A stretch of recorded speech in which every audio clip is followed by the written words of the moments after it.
Have you ever helped someone in a small way and then felt like the whole day softened around you? Have you ever wondered if a single kind moment might be quietly rewriting your future in ways you cannot measure yet? Welcome back to the channel. Today we are talking about what I call the butterfly effect of compassion. The idea that tiny acts of kindness can create ripples that travel farther than you would ever predict.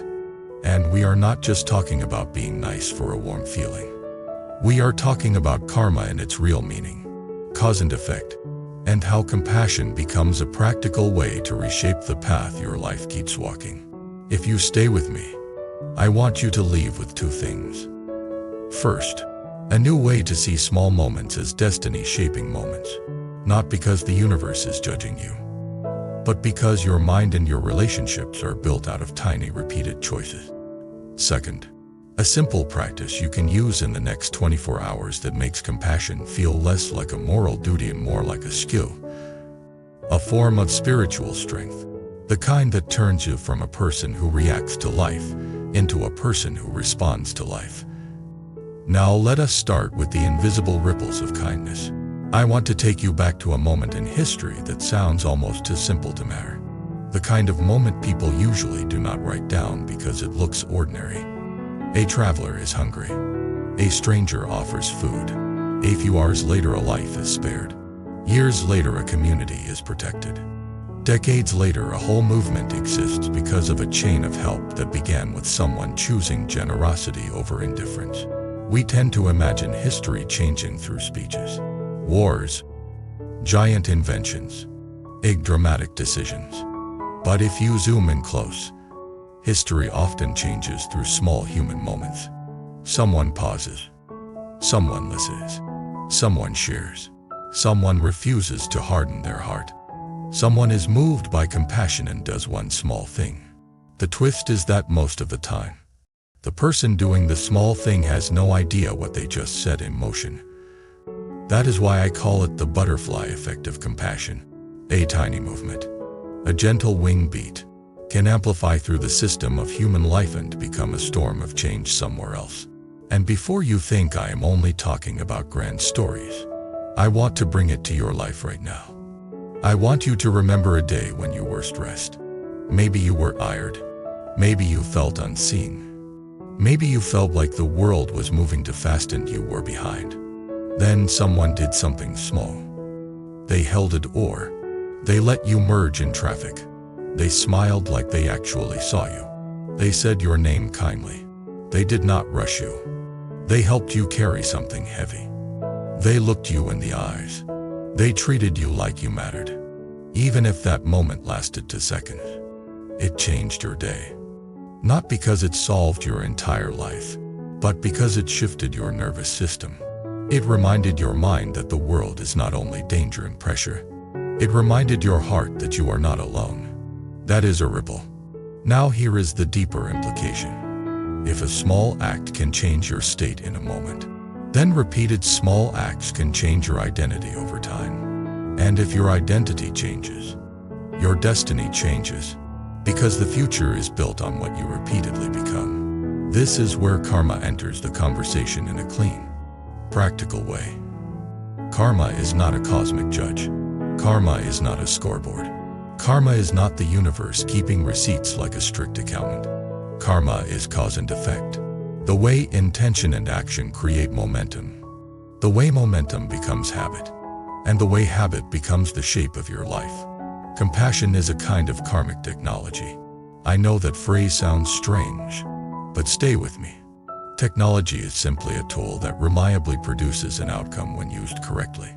Compassion is the tool that reliably softens suffering, both inside you and around you, when it is practiced consistently. Now I want to slow down and make this real with a story. There was a woman named Hannah who worked in a small office. She was not a celebrity. She was not trying to change the world. She was simply trying to get through her days without burning out. Hannah had a habit that she did not even call a habit. She would greet people. Not the polite fast greeting people toss out like a reflex, but a real greeting. She would look at the receptionist and ask how her morning was going. She would ask the delivery driver if he had enough water. She would say thank you like she meant it. She would remember small details people shared. She would follow up. She would notice. It felt normal. It did not feel like a spiritual practice. She did not call it compassion. She just called it being human. One day a new employee arrived. A young man named Marcus. He was quiet, tense, always trying to look competent. He did his job well, but he never joined conversations, never looked relaxed, never seemed to exhale. I noticed, but she did not push. She did not interrogate him. She simply included him in small ways. She would say good morning. She would offer him the last clean mug in the kitchen. She would ask if he wanted to join for lunch and accept no without making him feel guilty. She would send a quick message when she saw he handled a difficult task. Just a simple note that said you handled that well. Weeks passed. Nothing dramatic happened. No movie moment. No big emotional scene. Then one afternoon the office experienced a problem. A major error that could have cost them a big client. People panicked. Managers raised their voices. Blame started flying like sparks. Hannah looked at Marcus. He looked like he was about to shut down. She walked over and said quietly, "I am here. We will handle this step by step. Tell me what you see." Those two sentences did something. They created a pocket of safety inside chaos. Marcus spoke. He explained what he noticed. He found the missing detail. The problem was solved. The client stayed. Later that day, Marcus stayed behind and told Hannah something he had not told anyone there. He said he had been through a rough season. He had left a job where he was constantly criticized. He had been living with anxiety. He was afraid of messing up. He felt like he had to earn his right to exist in every room. He said something that matters for our conversation. "The way you treated me here, it made me start believing I could breathe again." That is compassion as a karmic turning point. Because what happens when someone feels safe? Their nervous system relaxes. Their mind becomes clearer. Their choices become wiser. Their relationships become healthier. Their life changes. Not because you magically fixed them, but because you offered a small environment of kindness that allowed their own strength to return. Now let us widen the lens. A tiny compassion attack does not only help the other person, it also trains you. It trains your attention. It trains your heart. It trains your identity. Every time you choose compassion, you reinforce a pattern inside your mind that says, "I can meet life with openness instead of hardness." And that pattern has consequences. It affects how you speak when you are stressed. It affects how you interpret other people's behavior. It affects who feels safe around you. It affects which opportunities come toward you. Because people trust people who feel stable and kind. It affects the kind of relationships you can sustain. Because compassion is the soil where real intimacy grows. This is why I call compassion energy currency. Not in a mystical way that ignores reality, but in a practical way. Energy is what you bring into a moment. Currency is what circulates. What moves between people. Compassion is a form of energy that circulates and returns as connection, trust, support, and resilience. Let me show you what I mean with two contrasting micro-choices. Imagine you are walking into a building and someone is behind you. You notice them, but you are in a hurry. You let the door close and you keep walking. Nothing huge happens. It is small, but something subtle happens inside you. Your mind has practiced disconnection. Now imagine you hold the door. You pause for 1 second. You look back. The person says thanks. You nod. You keep walking. Again, it is small, but something subtle happens inside you. Your mind just practiced connection. If you do the first choice 1,000 times, you become a person who moves through life in separation, even if you are friendly on the surface. If you do the second choice 1,000 times, you become a person who moves through life in relational awareness. Your destiny becomes different because you become different. Or imagine a conversation where you could judge someone. They are slow. They are awkward. They say something you disagree with. Your mind could tighten and label them. That tightening is a karmic seed. It makes your world smaller. It makes your heart less flexible. Now imagine you choose curiosity instead. You ask yourself, what might they be carrying? You listen. You do not have to agree. You simply refuse to dehumanize them. That is another karmic seed. It makes your world wider. It makes your heart stronger. Now we move into the real-world examples. Because compassion is not only about being polite, it is also about interrupting harm. Picture a simple smile. A woman on a bus is holding back tears. She is trying to stay composed. She feels invisible. A stranger offers a small smile. Not a fake grin, a real gentle smile. The woman does not suddenly become happy, but she feels seen. That changes what she does next. She might message her friend instead of isolating. She might go home and speak more kindly to her child. She might choose not to make a harmful decision fueled by despair. That is how a tiny act becomes a macro shift. You never see the whole chain, but the chain is real. Or imagine empathy preventing conflict. Two people are arguing at a store counter. The tension is rising. Voices get sharper. A worker is overwhelmed. A customer is impatient. Someone is about to say something cruel that cannot be taken back. Then someone nearby steps in with a calm voice and says, "Hey, I can see you both are stressed. Can we slow down for a second? What do you need right now?" That interruption can change everything. It can stop a fight. It can prevent shame. It can keep a worker from quitting that day. It can keep a customer from carrying guilt. It can keep a child in the room from learning that aggression is normal. The act was tiny. The consequences are huge. Now let us connect this to modern societal challenges like mental health and community building. We often talk about mental health as if it is only medical. But mental health is also relational. People heal through connection. People break down through isolation. People survive through being seen. The most powerful community building does not always come from programs and policies, even though those matter. It also comes from micro-compassion, checking on a neighbor, learning names, sharing food, offering rides, listening without trying to fix, making space for someone to be human without being shamed. If you have ever been through a hard season, you know this is true. Often it is not one huge heroic action that carries you. It is the small, steady kindness of people who show up. Now, since we are talking about karma and destiny, I want to bring in an important Buddhist insight, because it gives us a way to practice compassion without turning it into ego. In Buddhist practice, compassion is not weakness. Compassion is clarity. Compassion comes from seeing interdependence, the truth that you are not separate from other beings. The more clearly you see interdependence, the more naturally compassion arises, because harming another is also harming the larger field you live inside. There is a simple teaching that helps here. Intention matters. The karmic seed is not only the action you take, but the state you act from.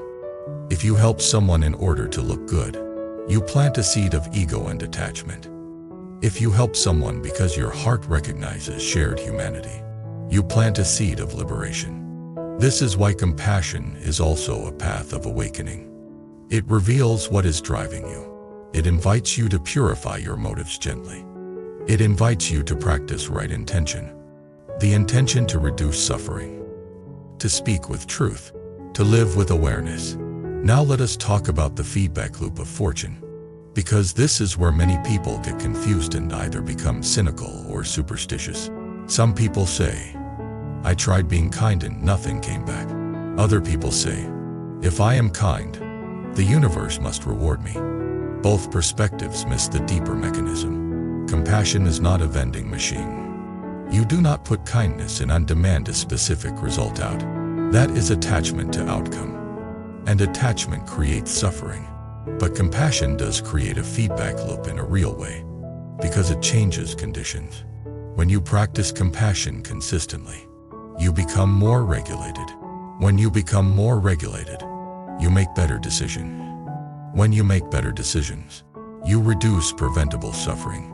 When you reduce preventable suffering, your life becomes lighter, and you become easier to be around. When you are easier to be around, you build stronger relationships. Stronger relationships create support. Support creates resilience. Resilience creates opportunity. That is the feedback loop. It is not magic. It is reality.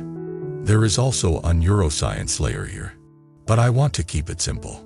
When you act with generosity, the body often experiences a shift in stress response. Many people feel calmer after helping. Many people feel more connected. Many people feel more meaning. That matters because meaning is protective. A life with meaning is less easily crushed by hardship. And now here comes a challenge. Because a lot of viewers hear this and think, okay, I will do one nice thing and I will wait for the reward. That is not the practice. The practice is to do one small compassionate act in the next 24 hours and observe what happens inside you immediately. Not in the universe, inside you. Do you feel your chest soften? Do you feel your mind become quieter? Do you feel your identity shift 1 millimeter toward the kind of person you respect? That immediate inner shift is the first ripple. The outer ripples come later and often in surprising forms. Now I want to take you deeper. Because the title of this video is about destiny. Destiny can sound like something fixed, like a script, like you are trapped.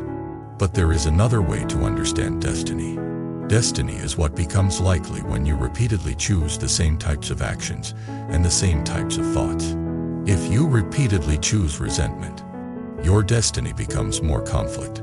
If you repeatedly choose avoidance, your destiny becomes more anxiety. If you repeatedly choose compassion, your destiny becomes more connection and more inner peace. Not perfect, not pain-free, but more aligned. This is why tiny acts matter. Tiny acts are the building blocks of your karmic trajectory. Now let us talk about a different kind of small act, the kind that takes courage. Sometimes compassion is not soft. Sometimes compassion is fierce. Fierce compassion is when you tell the truth kindly. Fierce compassion is when you set a boundary without hatred.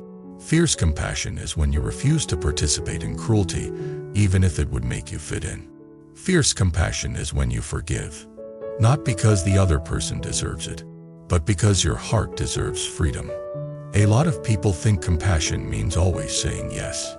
That is not compassion. That is fear of rejection wearing a halo. Real compassion includes wisdom. It includes discernment. It includes self-respect. In Buddhist language, compassion and wisdom are meant to grow together. Compassion without wisdom becomes burnout. Wisdom without compassion becomes coldness. So if you want your kindness to shape your destiny sustainably, you need both. Now I want to share a story that shows how tiny acts build a compassionate legacy beyond personal gain. There was a man named Daniel who moved into a neighborhood where people barely spoke. Everyone was busy. Everyone stayed inside. People passed each other like strangers even though they lived 10 feet apart. Daniel did not like that feeling. But he also did not want to force anything. So he started tiny. He learned the name of the older woman who lived next door. He helped her carry groceries once. He waved when he saw kids playing outside. He offered to pick up a package for a neighbor who was away. He shoveled a bit of snow from the shared walkway without telling anyone. Again, nothing dramatic. But after months, something changed.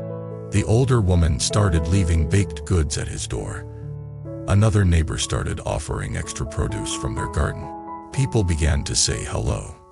People began to look up instead of down. Then one winter there was a power outage. It was cold. People were worried. Some families had small children. Someone needed help. In many neighborhoods, that would be chaos. People would fend for themselves. But in Daniel's neighborhood, something else happened. Because connection had been planted before the crisis. Neighbors checked on each other. People shared batteries and blankets. Someone opened their home to a family whose heating stopped. Someone drove an elderly man to a warm shelter. People pulled food. No one would have predicted that those tiny earlier acts would matter. But they did, because they created trust. And trust is what turns a group of houses into a community. That is destiny at the collective level. That is karma at the group level. The future is safer when compassion has been practiced before the emergency.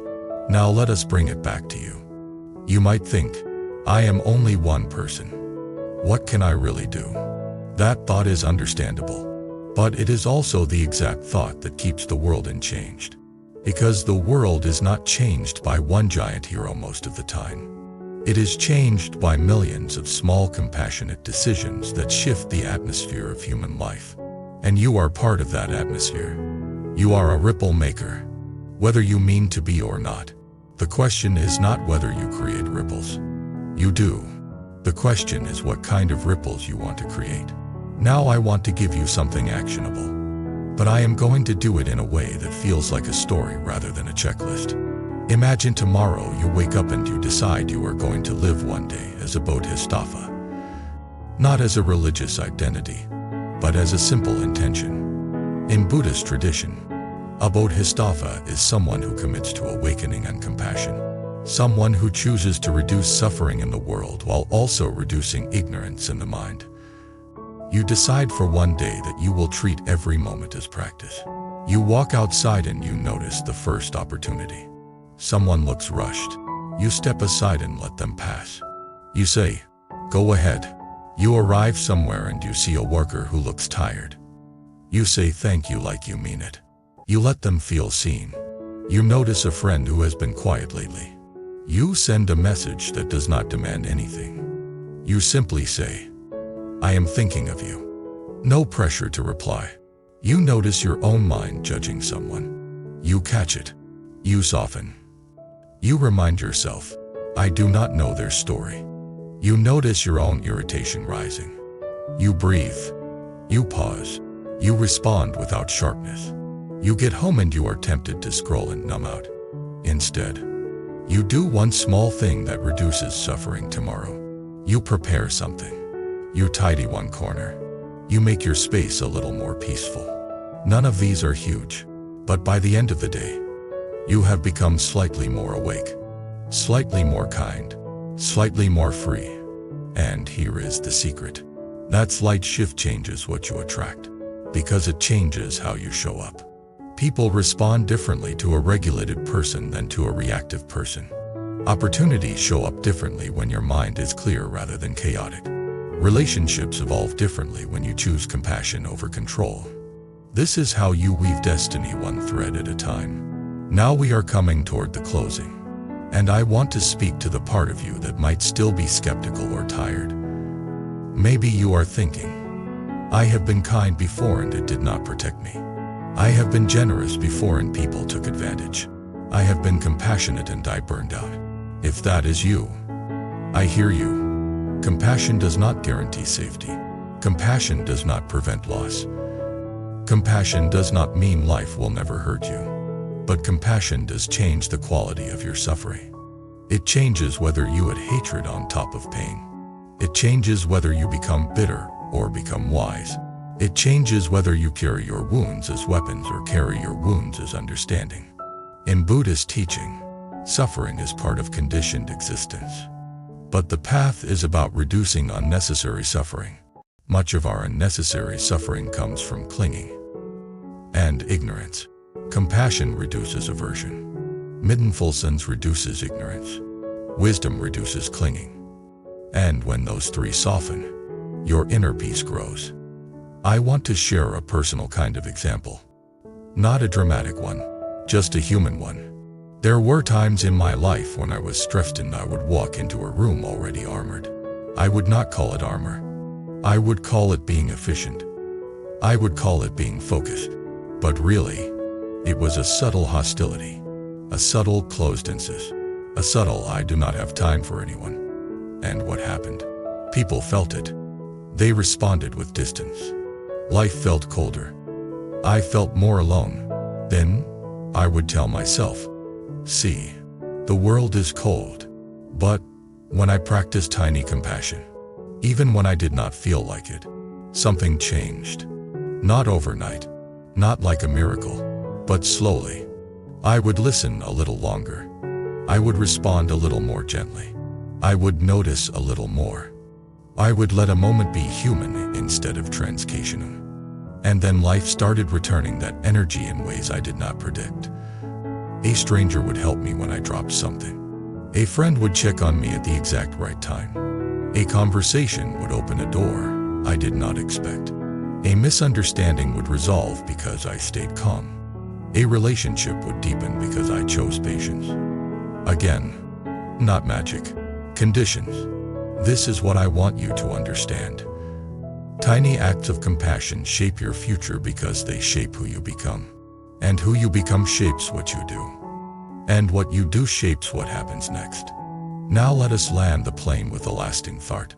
Your compassionate legacy is not built through grand gestures you post about. It is built through the quiet moments when no one is watching. It is built through the small choice to be present. It is built through the small choice to reduce suffering instead of spreading it. It is built through the small choice to remember that everyone you meet is fighting something you cannot see. And the most empowering part is this. Even if you feel small, you can still be powerful. Even if you feel ordinary, you can still change futures. Even if you feel tired, you can still offer one gentle thing. Because destiny is not only the big milestones. Destiny is the accumulation of tiny moments. Now I want to invite you to do something with me. In the next 24 hours, choose one micro act of compassion you can do easily. Keep it small. Make it realistic. Make it something you can actually complete. Then after you do it, pause for 10 seconds and notice what you feel. Notice if your chest is softer. Notice if your mind is quieter. Notice if you feel more aligned with the person you want to be. That is the first ripple. And then, over the next week, notice what changes around you. Not because you are hunting for a reward, but because you are learning how cause and effect works in real life. Now it is your turn. In the comments, tell me what small act of kindness changed your day at some point in your life. And tell me what tiny compassionate act you are willing to do in the next 24 hours. If you want more long-form teachings on karma, compassion, mindfulness, and how to live with inner peace, subscribe to the channel. Like the video so it reaches more people. And leave a comment because your story might be the ripple someone else needed today. If you want to support deeper work and longer episodes, consider becoming a member. Ending words for you to carry forward. Your future is being woven right now. One breath, one choice, one small compassionate thread at a time. Every person carries a certain energy. Your focus, your dreams, your purpose. Bracelet is a physical reminder of that energy. Symbol you wear daily. That pushes you to stay grounded, balanced, and aligned. If one of the bracelets caught your eye, you can order it through the link in the description. And check more powerful styles on our homepage store. Choose the one that strengthens your journey.